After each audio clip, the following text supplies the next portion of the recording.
আসসালামু আলাইকুম রহমতুল্লাহ। আলহামদুলিল্লাহ, আজকে আপনাদের মাঝে খুবই গুরুত্বপূর্ণ একটি ভিডিও এসে হাজির হলাম। যারা বোরো ধান চাষ করেন, আজকে মূলত ভিডিওটি তাদের জন্যই। তো তাদের উদ্দেশ্য করে ভিডিওটাকে তৈরি করা। মূলত আমিও বোরো ধান চাষ করেছি, যার জন্য আপনাদের মাঝে ভিডিওটি শেয়ার করতে পারতেছি। তো আপনারা ৩৩ শতক জমিতে আপনারা কি সার দিবেন এবং কি পরিমাণে সার দিবেন সেটা নিয়ে বিস্তারিত আলোচনা করবো ইনশাআল্লাহ। তো যারা আমার চ্যানেল নতুন দর্শক, তারা অবশ্যই চ্যানেলটিকে সাবস্ক্রাইব করে রাখবেন এবং যারা আমার চ্যানেলটি ইতিমধ্যে সাবস্ক্রাইব করেছেন তাদেরকে অসংখ্য ধন্যবাদ এবং যারা ফেসবুক পেজ থেকে দেখছেন তারা অবশ্যই পেজটাকে ফলো করে রাখবেন। তো এখানে আপনারা ৩৩ শতক জমিতে ১০ কেজি টিএসপি দিতে পারবেন এবং ১৮ কেজি আপনারা দিতে পারবেন এমওপি অর্থাৎ লাল সার। তো এই লাল সারটা আপনারা ২ ভাগে দিবেন। ১ম সেচ চাষের সময় আপনারা ৯ কেজি দিবেন। বাকি ৯ কেজি আপনারা যখন আপনারা ৩য় কিস্তিতে যখন আপনারা ইউরিয়া সার দিবেন তখন আপনারা দিতে পারবেন ইউরিয়ার সাথে। তারপর সাথে আমি নিয়েছি ম্যাগনেসিয়াম সার। তো আপনারা ম্যাগনেসিয়াম সার বিঘা প্রতি অর্থাৎ ৩৩ শতক জমিতে আপনারা ৩ প্যাকেট ম্যাগনেসিয়াম নিবেন। তারপর আপনারা ২ প্যাকেট নিতে পারেন। আমি ৩ প্যাকেট নিয়েছি। তো এখন যে সারটা দেখতে পাচ্ছেন এটা হচ্ছে জিঙ্ক অথবা দস্তা। এই জিঙ্ক এবং দস্তা সারটা আপনারা কখনোই টিএসপি সারের সাথে মিক্স করবেন না। এটা আপনার জমিতে আলাদাভাবে ছিটিয়ে দিবেন। তো এটা আমি আলাদাভাবে ছিটাচ্ছি, সেটা ভিডিও শেষে দেখাবো ইনশাআল্লাহ। তো এরপর আমি নিয়েছি জিপসাম। জিপসাম সারটা কিন্তু একেবারে গুঁড়া পাউডারের মতো।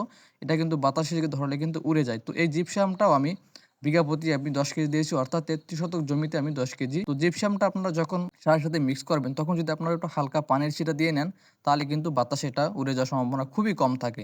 তারপর আপনারা যখন এই সারটাকে ছিটিয়ে প্রয়োগ করবেন তখন কিন্তু অবশ্যই বাতাসের বিপরীতে বাতাসের উল্টা দিকে কখনো এটা ছিটিয়ে দেবেন না, তাহলে কিন্তু সার। এরপরে আমি সমস্ত সারগুলাকে সুন্দর করে মিক্স করে তারপরে বস্তাবন্দি করে নিতেছি। কারণ বস্তাবন্দি করে নেওয়ার কারণ হচ্ছে আমি আমার জমিতে ওটাকে নিয়ে যাব। তো আমাদের বাড়ি থেকে জমিটা বেশ কিছু দূরে, যার কারণে আমাকে মাথায় করে নিয়ে যেতে হচ্ছে। তো এখান অর্থাৎ আমাদের বাড়ি থেকে আমাদের যে জমি মানে যেখানে আমি বোরো ধান চাষ করব এবং যে জমিতে সারটা প্রয়োগ করব সেটা আমাদের বাড়ি থেকে কমপক্ষে ১৫ থেকে ২০ মিনিট সময় লাগে।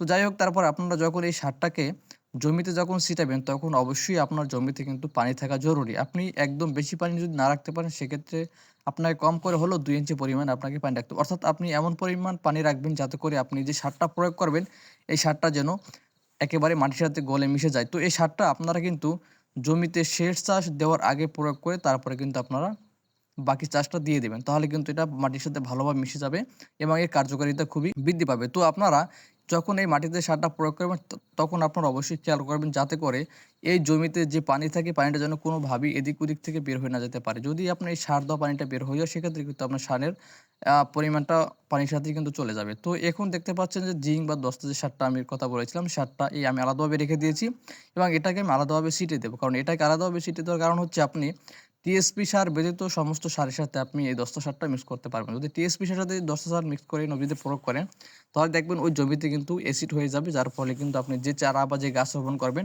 ওটা কিন্তু মরে যাওয়ার সম্ভাবনা থাকে বা ওটা ভালো রেজাল্ট দিবে না। এটাই স্বাভাবিক, কারণ এটা মূলত আলাদাভাবে ছিটানোটাই নিয়ম। তো তারপর আমি ওই সারটাকে সম্পূর্ণ জায়গায় ছিটিয়ে দিয়েছি। দেওয়ার পরে আমি যে সারটাকে মিক্স করে নিয়ে এসেছিলাম, তো এই সারটাকে আমি কিন্তু সুন্দর করে ফুল জমিতে প্রয়োগ করে দেব। তো এই ছিল মূলত আজকের ভিডিও। সকলে আমার জন্য দোয়া করবেন। আসসালামু আলাইকুম রহমতুল্লাহ।